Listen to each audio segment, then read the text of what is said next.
पुरुषोत्तम दास।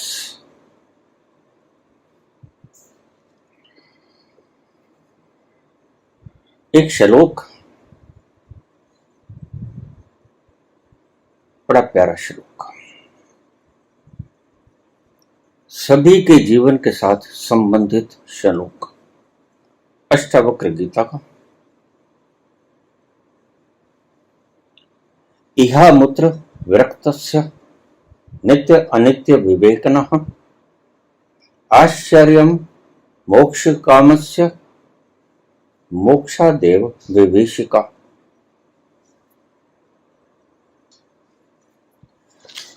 इसका प्रसंग सुनिए। जनक ने पूछा ब्रह्मर्षि अष्टावक्र से, हे ब्रह्मर्षि, क्या कोई ऐसा महान आत्मा है जो मुझे इस जीवन में ही मोक्ष दे सके?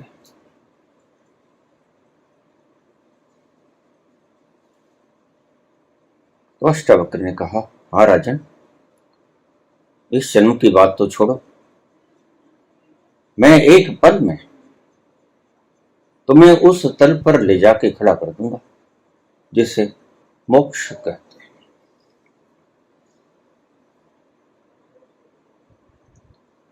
शब्दों को सुनकर ढाढ़स बंधा जनक का।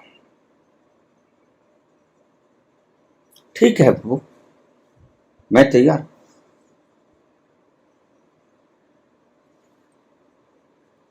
और अष्टावक्र शक्तिपात करते हैं जनक के ऊपर। बखूबी जानते हैं कि यह राजा है, सभी भोग भोग लिए,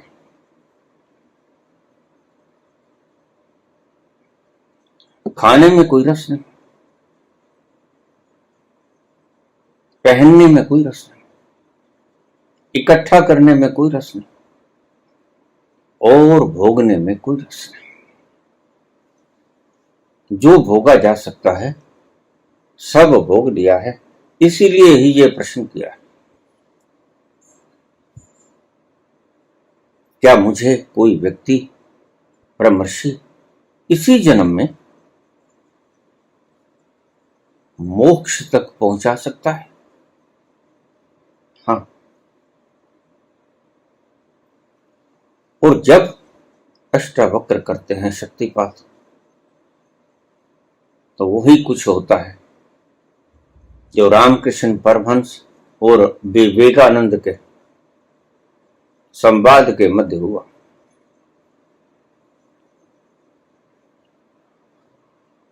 अपना हाथ रख दिया विवेकानंद के सिर पर, शक्तिपात किया और डर गया, कंप गया।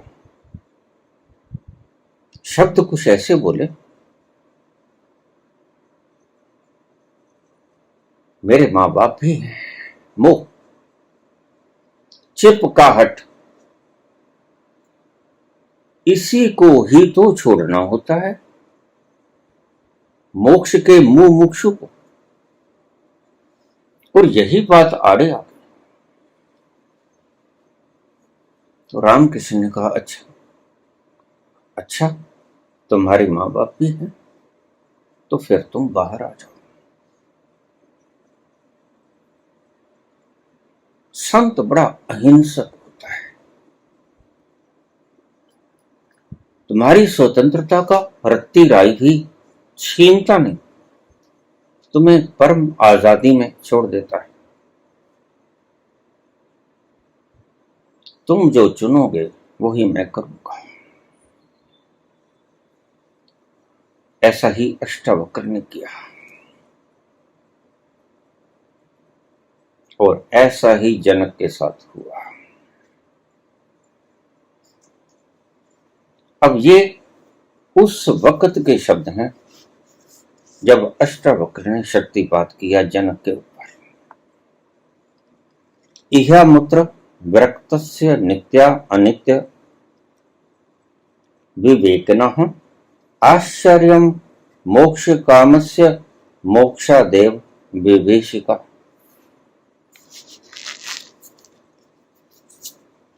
रुक गया जनक। कौन कहां रुक जाए कोई पता नहीं, कोई खबर नहीं। किसकी क्लिंगनेस कहां रह जाए कोई पता नहीं, उसे खुद भी पता नहीं होता।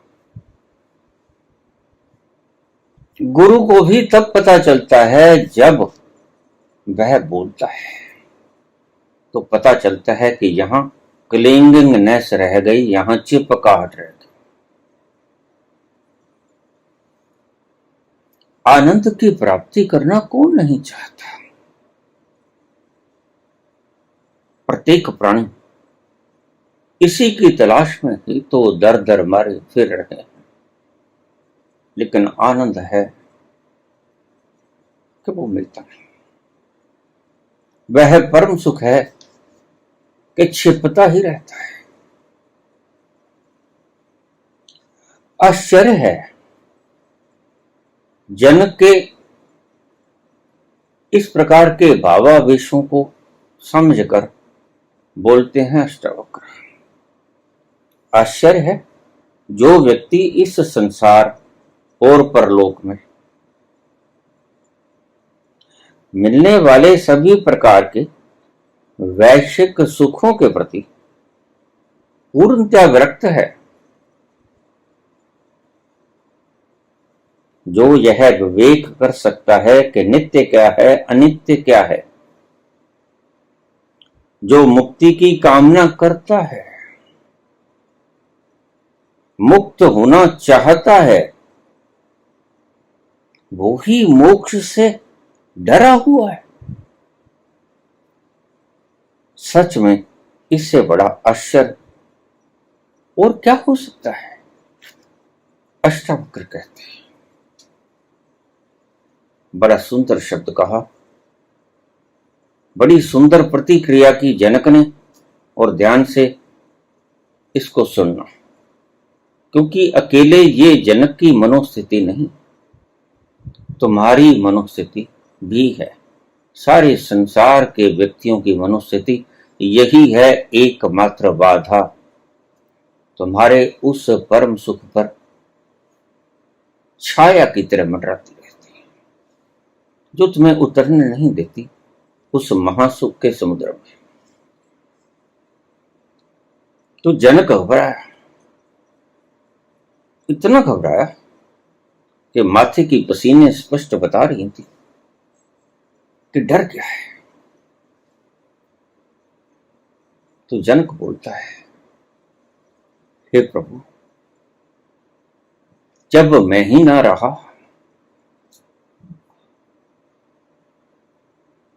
तो मैं मुक्ति का क्या करूंगा। ये प्रश्न सिर्फ जनक का नहीं,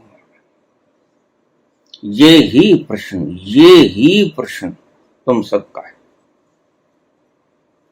जब मैं ही ना रहा तो मैंने मुक्ति के सुख करने क्या है।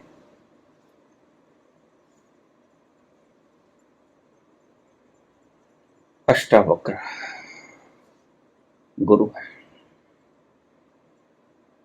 अष्टावक्र रुके नहीं। रामकृष्ण परमहंस अच्छी तरह से जानते हैं कि गरीब का बच्चा अभी इतना समृद्ध नहीं, अभी भोग नहीं भोगे हैं, अभी करीब करीब यौवन अवस्था में प्रवेश हुआ है। इसका ये बोलना जायज है,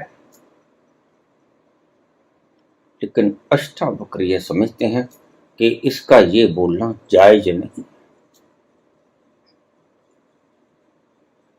मृत्यु से तो सभी डरते हैं, कौन नहीं डरता। जो छाती फुला के कह देता है कि मैं मृत्यु से नहीं डरता, वह मूर्ख है। वह जब बोलता है कि मैं मृत्यु से नहीं डरता,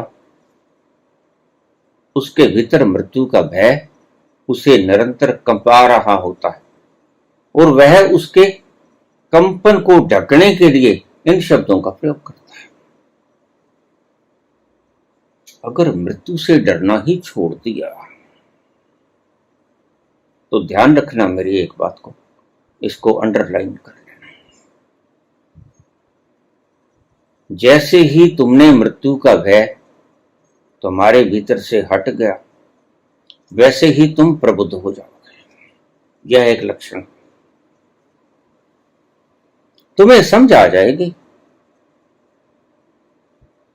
कि मृत्यु होती किसे है। ये मृत्यु का भय ही तो है। सभी चीजों को त्याग सकते हो तुम।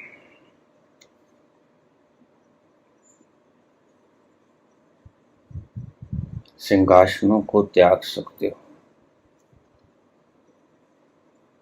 स्त्री पुरुषों को त्याग सकते हो, औलादों को त्याग सकते हो, पदार्थों द्रव्यों को त्याग सकते हो, मान सम्मान की डिग्रीज को त्याग सकते हो, अच्छी गद्दियों का त्याग कर सकते हो।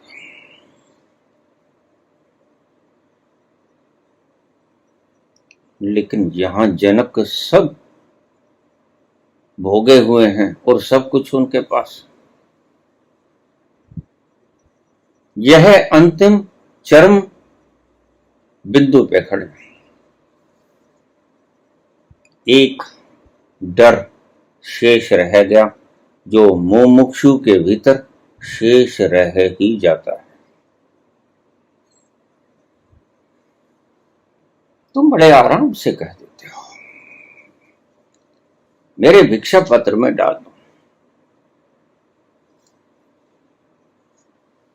लेकिन गुरु तुम्हारे भिक्षा पत्र में डालता हूं, उससे पता वही होगा जो विवेकानंद ने किया, और वही हुआ जो जनक ने बोला।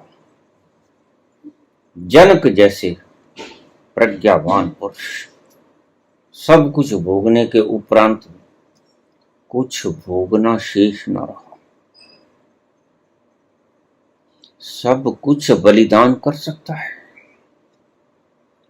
सब कुछ त्याग कर सकता है, छोड़ सकता है, लेकिन एक चीज नहीं छोड़ सकता। और अगर उसने वो छोड़ दिया तो फिर चाहे सभी कुछ पकड़े रखे, कोई बात नहीं। क्या है वो चीज? तुम कामना तो कर लेते हो मुक्ति की। कौन ऐसा है जो मेरे सामने आकर ये बात ना कहता हो कि मुझे मुक्ति चाहिए, संसार दुख है? तो मैं पूछता हूं, अगर सुख होता तो? संसार दुख है तो मुक्ति चाहते हो इससे, दुखों से मुक्ति चाहता कौन है? तुमने क्या नया सवाल खड़ा कर दिया? दुखों से मुक्ति प्रत्येक चाहता है, कोई नई बात तुमने थोड़ी की। तो मैं पूछता हूं कि तुम मुक्ति चाहते हो? संसार बहुत दुख है। तो मैं पूछता हूं कि संसार अगर सुख होता तो भी तुम मुक्त होना चाहते? तो वो मूक हो जाते हैं, जीवा तालुए के साथ लग जाती है। कोई जवाब नहीं आता, लेकिन जवाब मुझे पता है। मैं तो उनका असली अस्तित्व दिखाना चाहता हूं उन्हें कि तुम्हारी मुमुक्षा असली है कि नकली। फिर वो ईमानदारी से बोलते हैं, प्रभु अगर संसार महासुख होता तो फिर तो इसको नहीं, फिर इनको त्यागना नहीं चाहता, फिर मुक्ति की कामना उड़नछू हो जाती।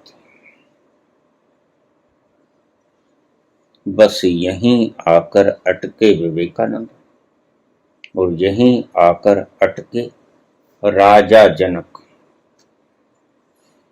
लेकिन फर्क कहां पड़ा दोनों गुरुओं में? फर्क पड़ा, रामकृष्ण भली भांति जानते थे कि अभी इसने भोगा नहीं। इस कच्चे कच्चे को उस स्थान पर धक्का दे देना हिंसा होगी। तो एक आग जला दूं,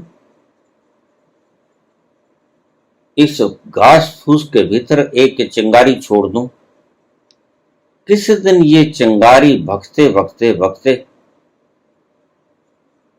आग बन जाएगी और यह मुक्त हो जाएगा। तो रामकृष्ण ने कहा, अच्छा तुम्हारे मां बाप भी हैं तो बाहर आ जाओ।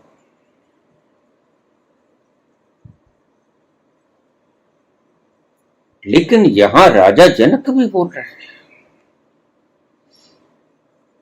अगर मैं ही ना रहा तो मुक्ति का ब्रह्मर्षि अर्थ क्या है? मैं मुक्ति के आनंद को भोगूंगा कैसे? बड़ा गहन सवाल है और बड़ा विचारणीय सवाल है। और विचारणीय सवाल तुम सबके लिए है। क्यों? क्योंकि तुम्हारी अंतर प्रज्ञा, अंतर दृष्टि सभी की यही है। लोग बाहर का सब कुछ त्याग देते हैं, सिंहासन भी छोड़ सकते हैं, डिग्रीज भी छोड़ सकते हैं,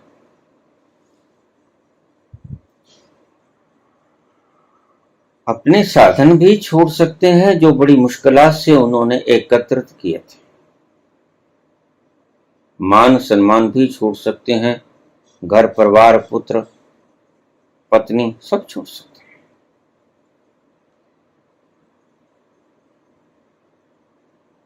आईएएस की कुर्सियां भी छोड़ सकते हैं।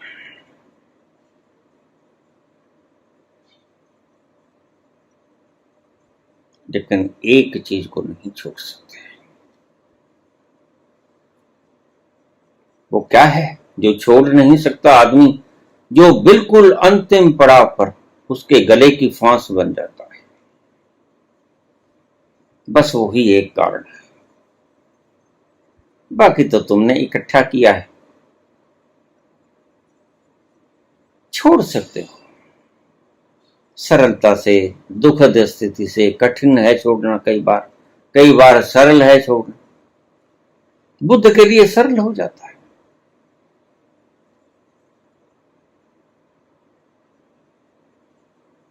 लेकिन बुद्ध भी अगर इस स्थिति में होते तो बुद्ध भी चिल्लाते, बुद्ध भी कहते कि नहीं प्रभु, ये तो मैं ना छोड़ पाऊंगा,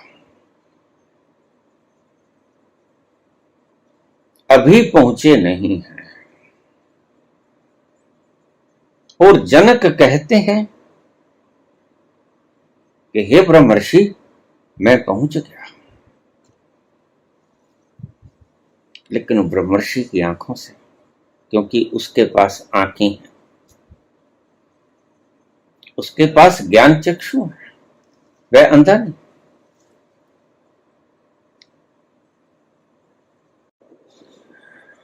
मुक्ति की कामना करना बहुत आसान है,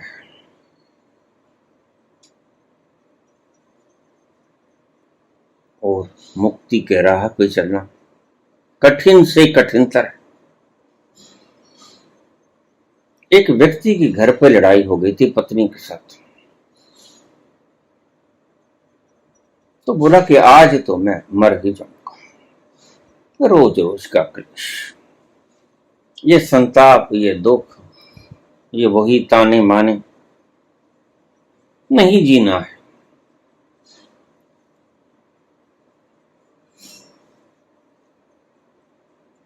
फोन लगाया, आज तो गाड़ी के नीचे आ ही जाऊंगा। बस चला, फोन लगाया, स्टेशन मास्टर से, फला गाड़ी कितने बजे आ रही है? उसने कहा 3 घंटे लेट है। तो घर वाले से बोला, ऐसे कर 4 परोठे अपना था। क्या मरने चले हो, परोंठों का क्या करोगे? अरे गाड़ी 3 घंटे लेट है, खाऊंगा क्या? बस तुम्हारी मुक्ति की कामना ऐसे ही कामना है। गाड़ी 3 घंटे लेट है, भूख नहीं लगेगी क्या? जो मुक्त ही होना चाहता है वो भूख की परवाह करेगा कैसे? क्यों?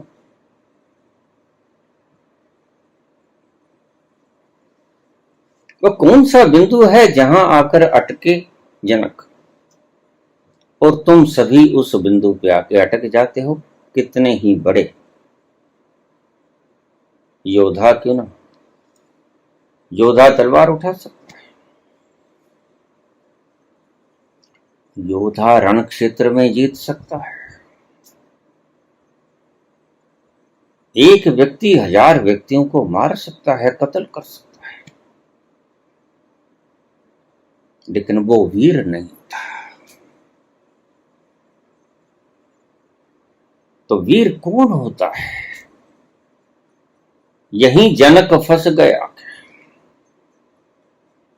और यहीं तुम सभी लोग फंसे हुए हो। मुझे कह तो देते हो बाबा, ऐसी कौन सी कमी? मेरा पात्र तो बिल्कुल साफ हो गया, अब इसमें अमृत डाल क्यों नहीं देते?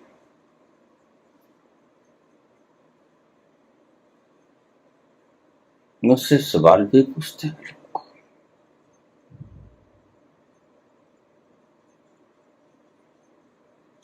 मुझे निरुत्तर करने की चेष्टा भी करते हैं।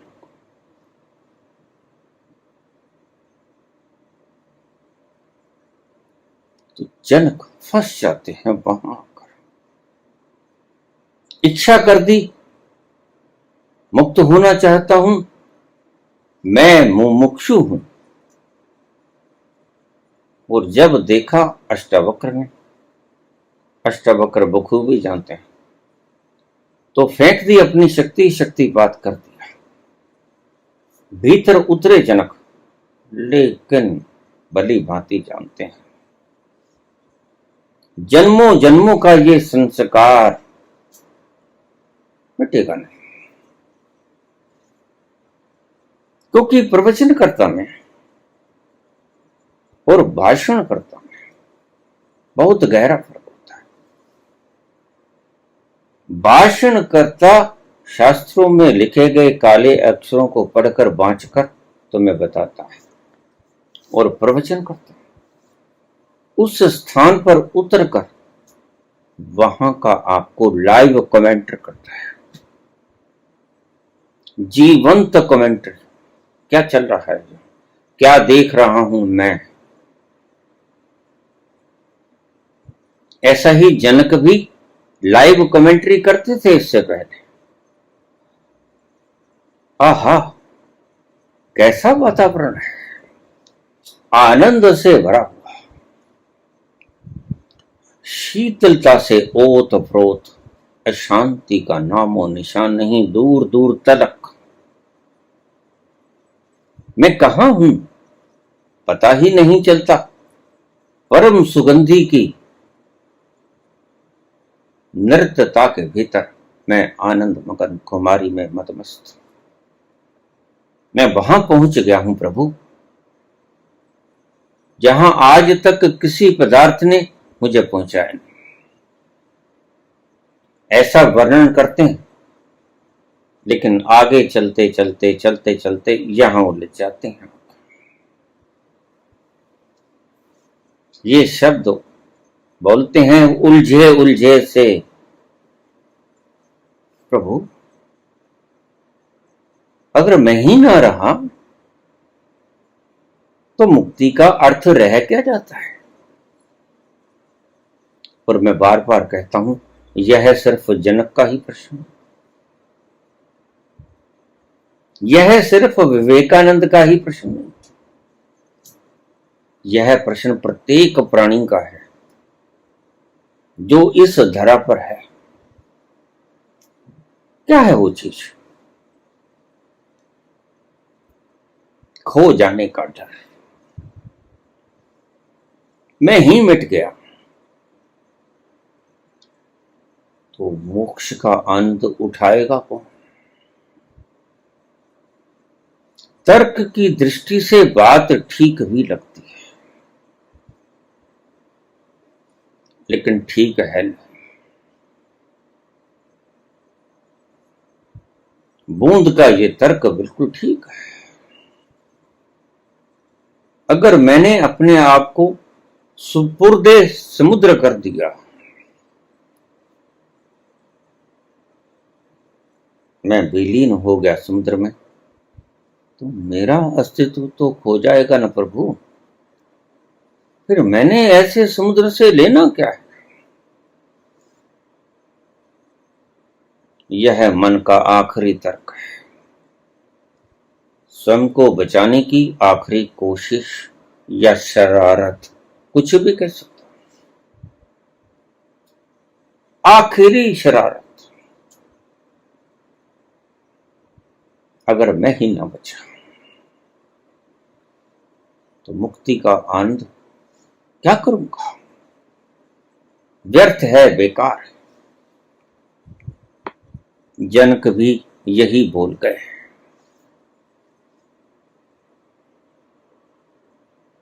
अष्टवक्र बोलते हैं, हे जनक, ये तो बड़ी अद्भुत बात कही तुमने। आश्चर्यम मोक्ष कामस्य, आश्चर्य कि मोक्ष की कामना रखने वाला वीर पुरुष मोक्षादेव विभीषिका मुक्ति से ही डरता है। मोक्ष की कामना रखने वाला जनक मोक्ष से ही डरने लगा। आश्चर्य, मुझे हैरानी है, लेकिन जानते हैं यह डरेगा, भली भांति जानते हैं। जनक सच्चे, जनक झूठे नहीं है, और झूठा व्यक्ति इस राह के ऊपर आ भी नहीं सकता। इसलिए पतंजलि और महावीर ने सबसे पहला सूत्र जो बताया अष्टांग योग का, वो बताया सत्य। पहला सूत्र है, जब तुम बाहर भीतर से यकसा नहीं हो जाते, जैसे बाहर हो, जैसे नजर आते हो, वैसे ही भीतर से भी होने चाहिए। यही सत्य का प्रयोजन है। जो तुम बोलते हो, जो तुम दिखते हो, तुम जैसे हो, तुम्हारे अंतस प्राण भी वैसे ही होने चाहिए। इसे कहते हैं सत्य। सत्य बोलना इतना कीमती नहीं जितना कीमती वो बोलना जो तुम हो। बड़ा गहरा शब्द है। सत्य बोलना इतना कीमती नहीं।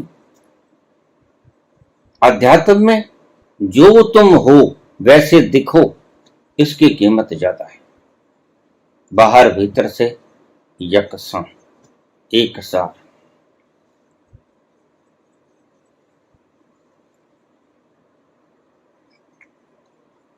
तो यहां सत्य बोलते हैं जनक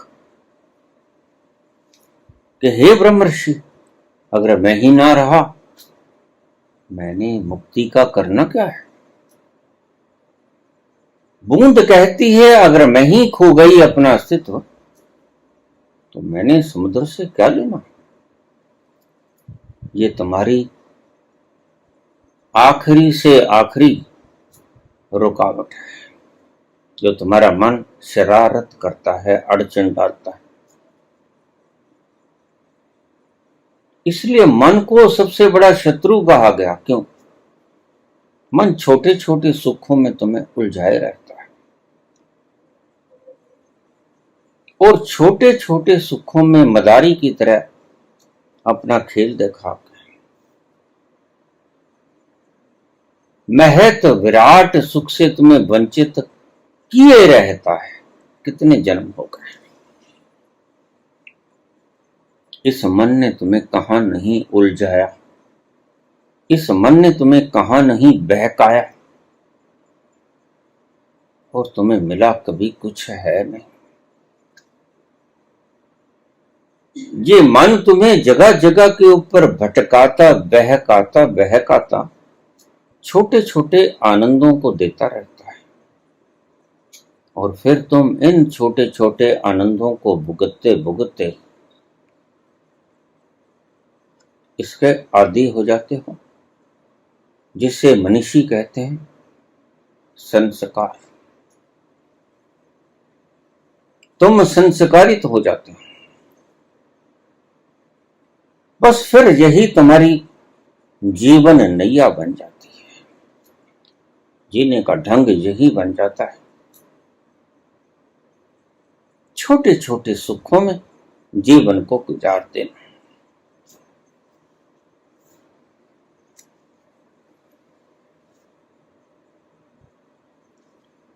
ये प्रश्न सबसे बड़ा प्रश्न तुम्हारे भी उठेगा। पहली बात तो कोई इस रास्ते पे चलता नहीं, इसलिए देखो ना,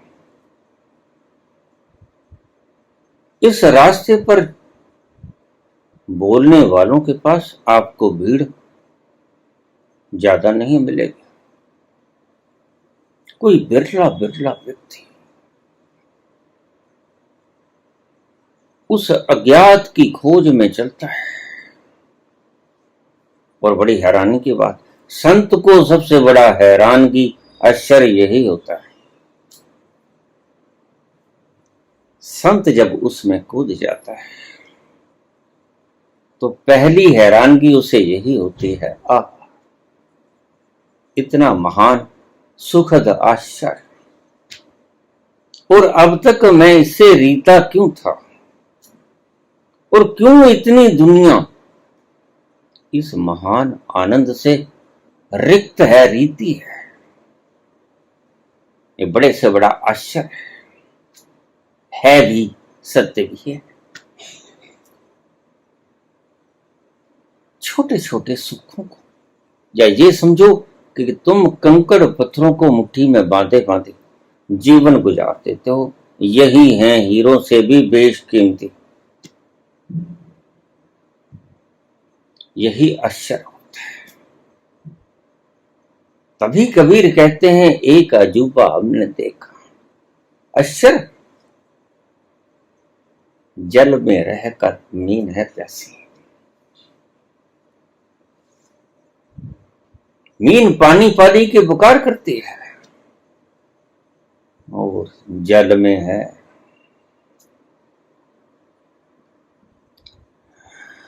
कभी तो इतना बढ़ जाती है मेरे प्यास की शिद्दत, कभी तो इतना बढ़ जाती है मेरे प्यास की शिद्दत, मेरे चारों तरफ है एक समुंदर भूल जाता हूं। कभी तो इतनी बढ़ जाती है मेरी प्यास की शिद्दत, मेरे चारों तरफ है एक समुद्र भूल जाता हूं। यही भ्रम मछली को हो जाता है, मीन को हो जाता है। पानी पानी पुकारती है, चारों तरफ समुद्र के बीच, चारों तरफ फैलाव समुद्र का, समुद्र ही जीवन है उसके लिए, और उसी की चाहत करती है। मेरे चारों तरफ है एक समुद्र भूल जाता, तुम भी भूले हुए, बस तुम्हें याद कराना है। और उस याद कराने में यही एक बाधा, अंतिम बाधा है। मन आखिरी चाल चलता है, मन आखिरी पांसा फेंकता है शतरंज का। अगर तुम उस पांसे को ठीक से खेल गए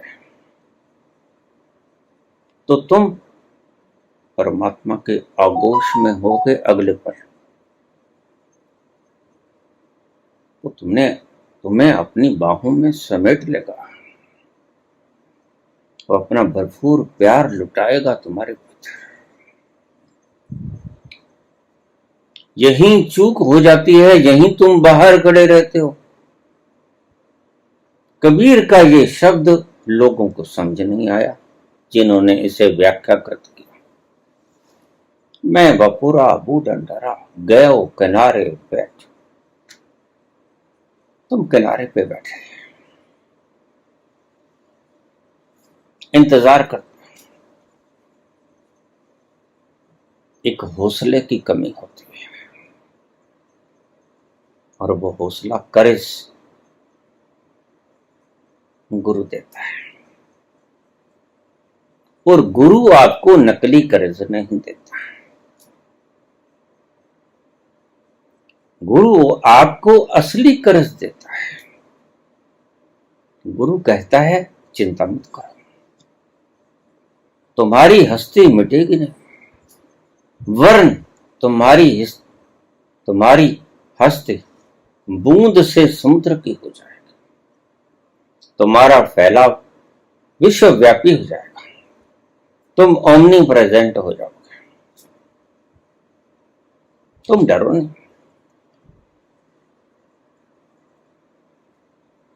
मैं इन्हीं रस्तों से गुजरा हुआ खिलाड़ी, मैं वो राहगीर हूं जिसने तुम्हारी सभी गलियां कूचे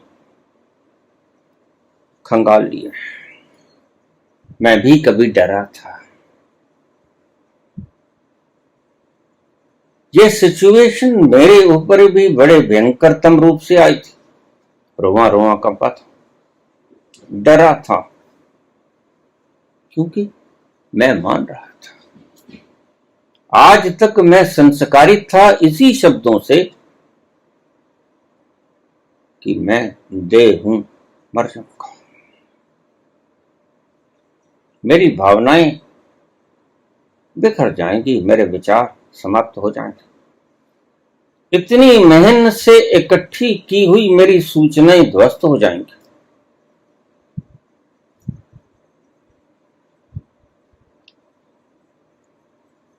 लेकिन काश कि तुम्हारा ये भ्रम टूट जाए, तो गुरु वहां आपके लिए एक संजीवनी बन के आता है। गुरु कहता है डरो मत पुत्र, इसी स्थान पे, बिल्कुल इसी स्थान पर कभी मैं भी खड़ा था, और मैं भी ऐसा ही कंपा था, ऐसे ही मेरे भी प्राण सूखे पत्ते की तरह कंपे थे। तुम घबराओ मत, तुम्हें कुछ नहीं होगा।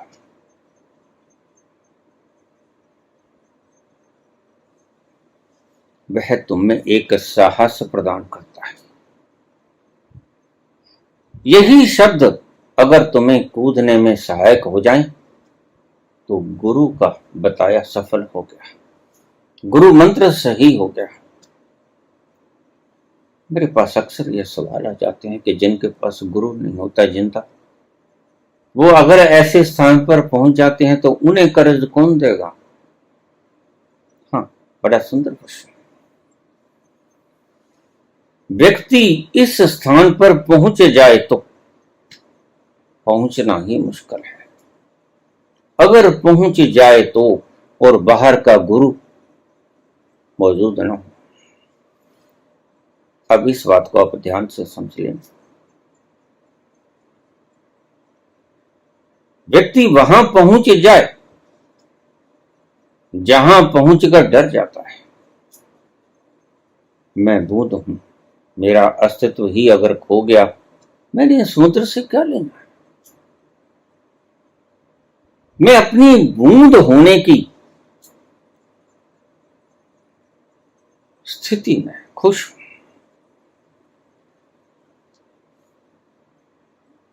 मुझे नहीं चाहिए मुक्ति मुक्ति, वहां व्यक्ति उद्घोष करता है। पा जाए इस मोहब्बत से उठा लो पानदान अपना, कबता हुआ वो व्यक्ति कहता है नहीं, अपना पानदान उठा लो। ऐसी मोहब्बत हमें नहीं चाहिए जहां मैं ही मिट गया। और तर्क बड़ा खूबसूरत समझ भी आता है, दिखाई भी पड़ता है।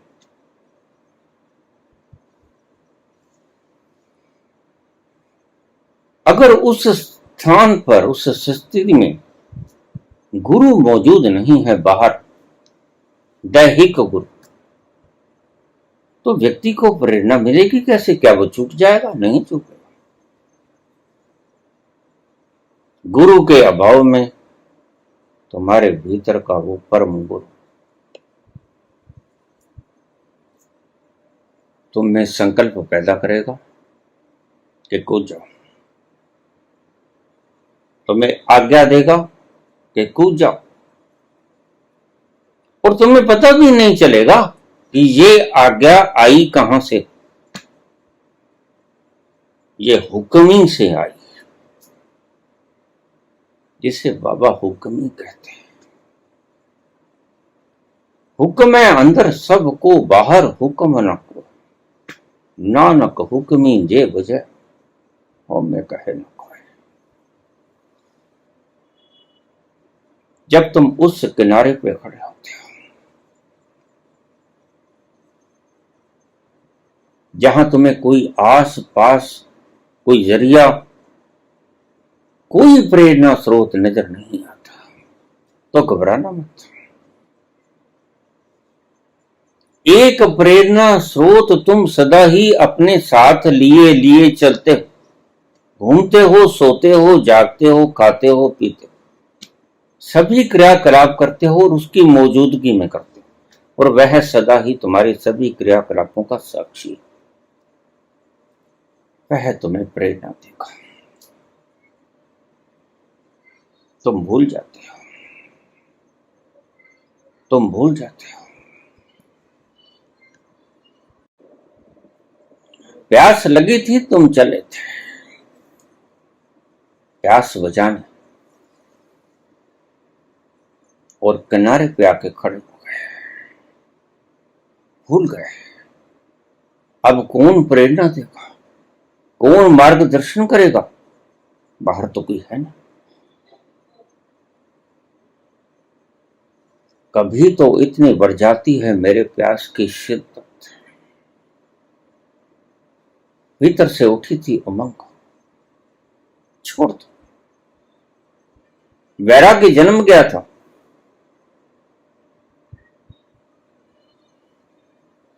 मेरे चारों तरफ है एक समुद्र, भूल जाता हूं। बस ये तुम भूल जाते हो कि बाहर का दैहिक गुरु ही तुम्हें इशारा करेगा कि तुम कूद जाओ, मैं तुम्हारे साथ।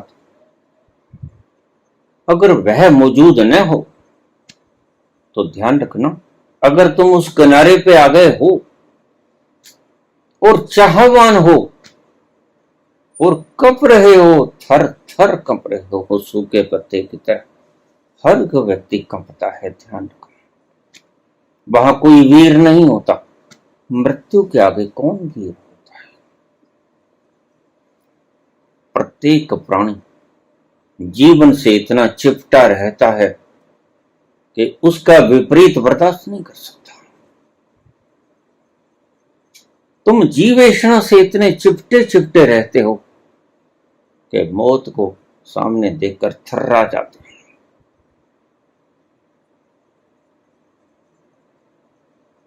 भूल जाते हो मेरे चारों तरफ है एक समुद्र, भूल जाते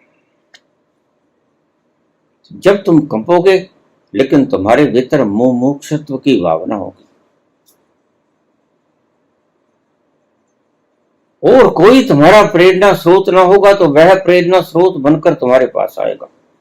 तुम्हें भीतर से आवाज आएगी और तुम्हारे दिलो दिमाग पर छा जाएगी और तुम्हें चारों तरफ से घेर लेगी। कूद जाओ, कूद जाओ, फिक्र मत करो, मैं हूं।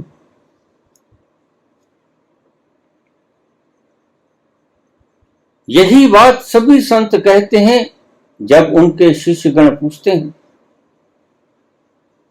कि प्रभु, जब आपका शरीर ना रहा तो आप कहां जाओगे? तो गुरु यही कहता है, मैं कहीं नहीं जाऊंगा। मैं कृष्ण, कबीर, नानक, बुद्ध, महावीर, शंकर बनकर यहीं रहूंगा। इस मरहले पे आके तुम उसे कुछ भी नाम दे दो, कृष्ण कह दो, कबीर कह दो, नानक कह दो, बुद्ध कह दो, महावीर कह दो, बस वो एक समुद्र हो जाता है। और समुद्र का कोई नाम नहीं होता, नाम बूंदों का होता है। जब तक वो बूंद रूप में विद्यमान थे तब तक उनका नाम था, लेकिन जब वो चले गए फिर भी तुम उनके नाम का प्रयोग करते हो। तुम्हारे अज्ञान की यही समझ आती है, वह परमात्मा हो जाता है। समुद्र की कोई जाति होती है, समुद्र का कोई धर्म होता है, समुद्र का कोई लिंग होता है? समुद्र तो बस समुद्र होता है। आनंद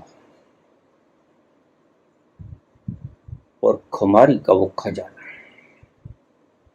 जहां जाकर आपकी सब चाहते मिट जाती हैं।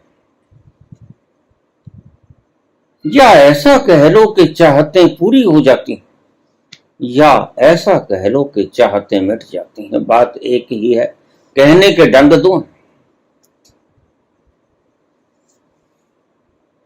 चाहते मिट जाएं तो चाहत करोगे क्या?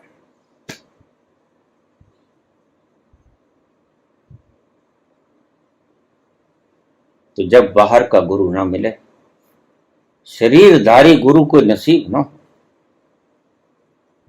तो भीतर का वो परम पिता परमात्मा जो तुम्हारे अंतस में सदैव विद्यमान रहकर तुम्हारी एक एक पल की निगरानी रखता है,